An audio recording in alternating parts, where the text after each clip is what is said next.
thinking it has been a while since I've given you guys any help videos about reading with your child. I don't know about you guys, but I have been feeling kind of like stressed out reading with Katie because it's hard. It's so hard to be a parent and like read with them. But I know some tricks, so I'm going to help you guys out. So first I wanted to show you the books that I use.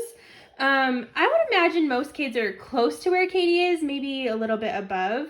But so these are the books that I use, and I love them. So I think I showed you guys that these at the beginning of the year, but you can order these from Scholastic. You can also so our school, like our book orders for our class, you can order these through that. You can also, I think you can get them from the library, like single ones, like they're just kind of like really skinny. Anyway, so these are fiction stories and these are nonfiction. These ones Katie actually loves. Kids are actually usually a lot more intrigued by like nonfiction because they like to learn about different things. So your kid would probably love these too. So there's different levels. So these are the nonfiction ones. So I have A and B level for those. There's also, I have these books. They're Bob books. They're also just like really skinny books. I also have these ones. So I don't think I showed you guys these before. These are Usborne books. I don't know how to say that word. Anyways, they're like a company that sells books. You can also, I think, get these from the library too. So I'm just going to kind of go through these. I'm also going to show you some things to look for when you're reading. So this is kind of tricky since every kid's at a different spot, but I'm just going to kind of tell you what I focus on when I'm reading. So when I'm reading with Katie, I focus on these things. So I focus on one-to-one correspondence. So all that means is I just make sure that she is reading the words that are like not making any extra words. So I would make sure she says, I like to eat, and not, I like to eat lots of food. So that's like one of the biggest things you need to work on with your child. Never let them put in extra words. Sometimes they'll be tempted to. Like I just read this with Katie, and she said, I like grilled cheese sandwiches. And I just said, oh, Katie, good job. That is what the picture shows, but it doesn't say sandwiches. It just says, I like grilled cheese. So do not let your child get in the habit of adding in extra words because that is a big no-no and it will cost them a lot of points when they're testing. Also, it's just, I don't know, it's like one of the first parts of reading is like we don't add in extra words because they're not there. So the next thing I focus on with Katie is sight words. So I expect her to be able to read the sight words. I know that she knows the word I know she knows the word like. So I expect her to read those words without me helping her. Obviously, I will help her if she needs to, but those sight words she really should be able to do by herself.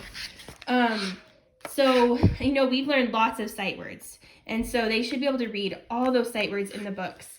Just so you guys know, sight words, so there's a crazy statistic. It can take 200 times of seeing a sight word before they can know what it is, depending on the child. So if your child's just not getting it, just keep practicing. Like outside of books too. Like I'm going to show you, I'm going to share another video with you guys how I practice sight words with Katie, but you guys need to practice those sight words because they are huge when they're learning how to read. Okay, the next thing I practice with Katie is the first sound of the word. So when she's reading, so she might not know what this word says. I don't expect her to know what this word says because you can't sound it out, right? Like this word, tacos, like it should say os. Kids get so confused. So if it's a word that I know that she can't sound out, I actually don't even let her sound it out. I just tell her, oh, this is a tricky word. Let's see if we can figure it out. And I have her say the first sound. I have her look at the picture and see if she can kind of figure it out. If she can't figure it out, then I just start saying some of the sounds. So I'll just say os and see if she can tell me, like if she squishes all those sounds together, what word it makes. So I don't know, hopefully that's helpful. So that kind of goes with the next one is picture clues.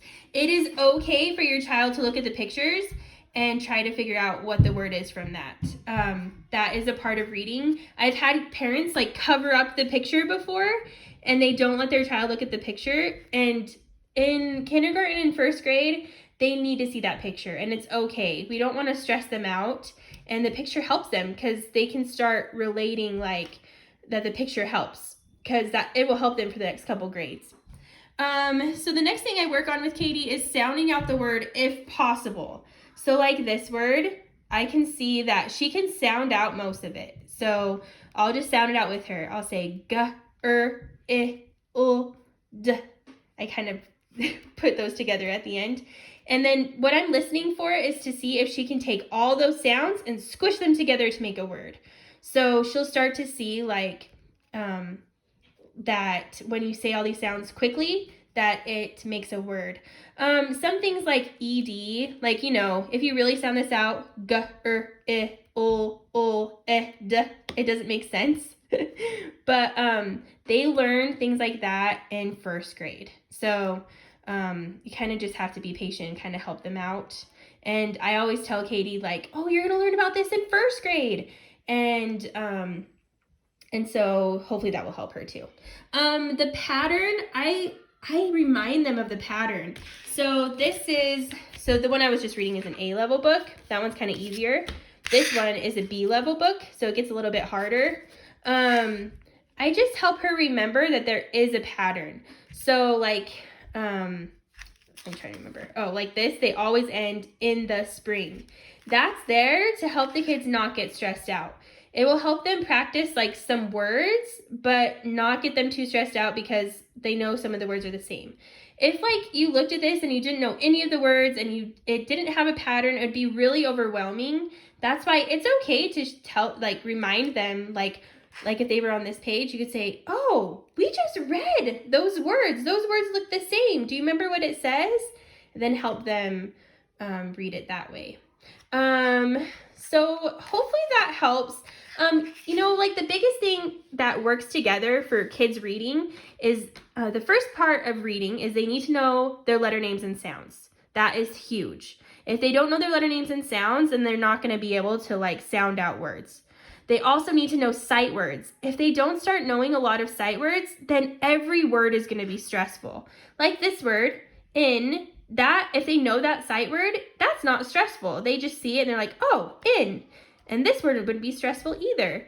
And they could be able to, like if they know the sight words and they can focus on the words that the book is trying to get them to learn how to sound out, instead of being stressed about every sight word.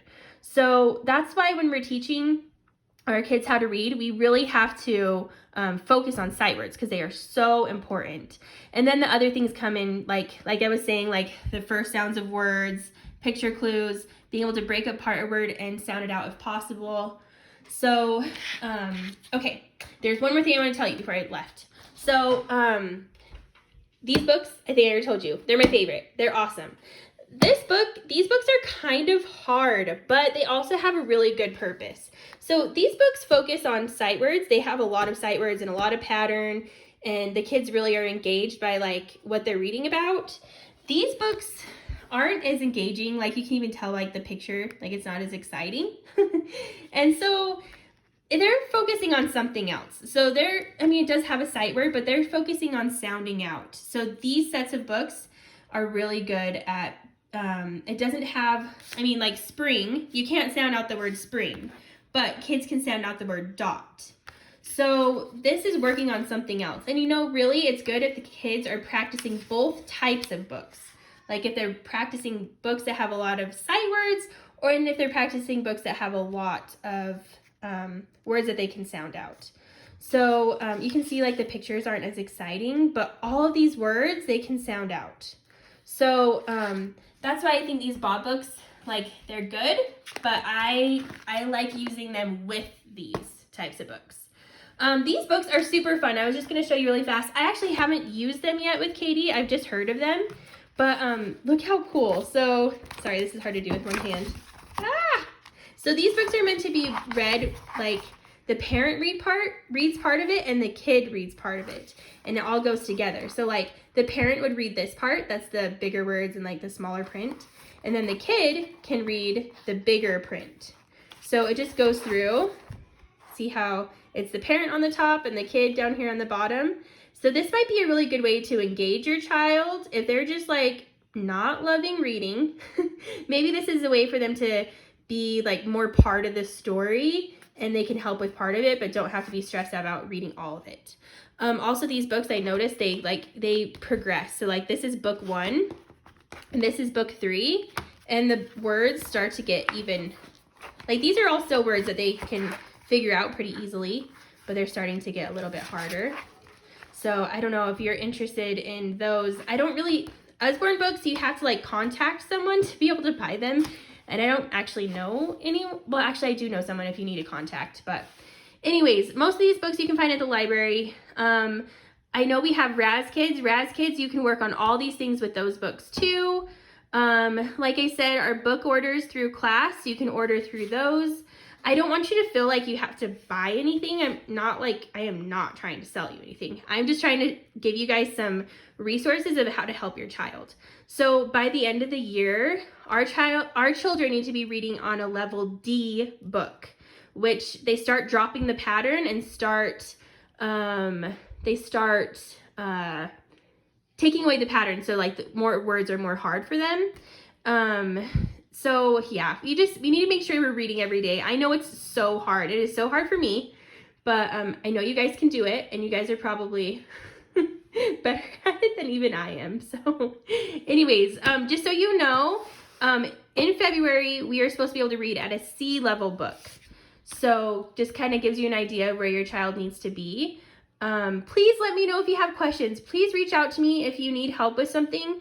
You could always record your child reading with you, and I could try to give you some tips, but hopefully these things will help. This list are things that you can focus on, and hopefully that can really help your child start reading really well. Okay, hopefully this video was helpful. Have a good day.